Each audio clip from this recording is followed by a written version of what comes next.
Hello po mga ma'am and sir, ito po yung farm na binibinta mula po dito sa ngantong ito at hanggang dun po sa may malaking puno sa dulo.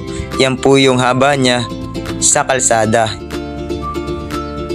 Yan po, dikit na dikit po ito sa kalsada itong farm na ibinibinta.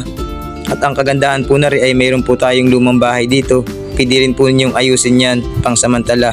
At napakarami rin pong mga prutas. Yan po kung mapansin po ninyo. Puro prutas po yung natatanaw natin yan. At ito po ay 100% po flat po siya. Yan po may mga saging, mangga, rambutan, chiko, makupa, santol.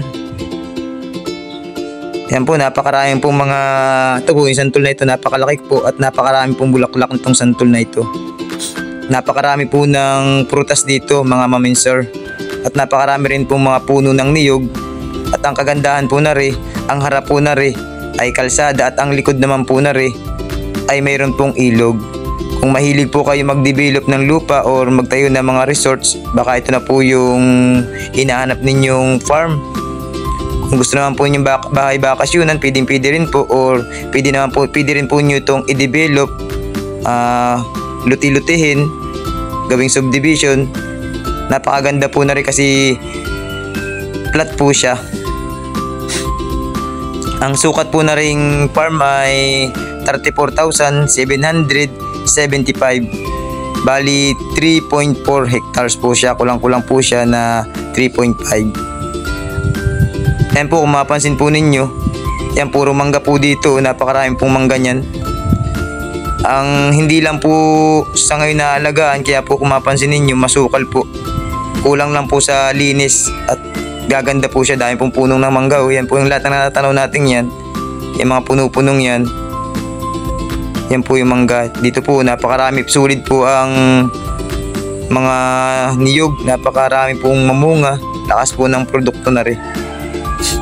Ang title po na rin ay titulado po ito.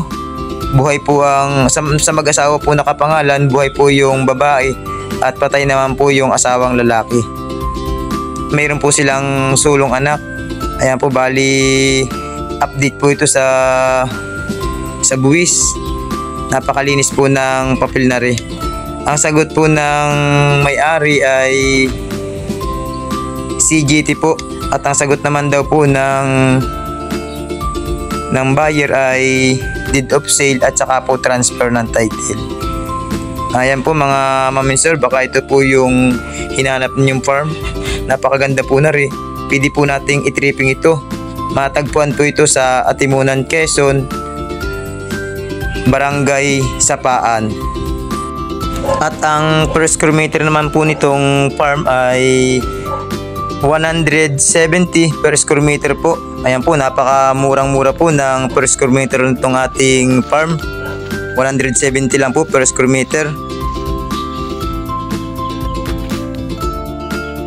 Ito naman po yung parte ng sapa or ilog. Ito po, kaya po mayroon pong ilog. Kaya napakaganda po rito sa farm. Ang kagandahan po na rin ay flat po siya. Pwede po ninyong i-develop kung ano man po yung inyong gusto. Baka ito na po ma'am yung inyong hinahanap or sir. Mag-text lang po kayo dito sa aking number or tumawag. Yan po, maraming salamat po.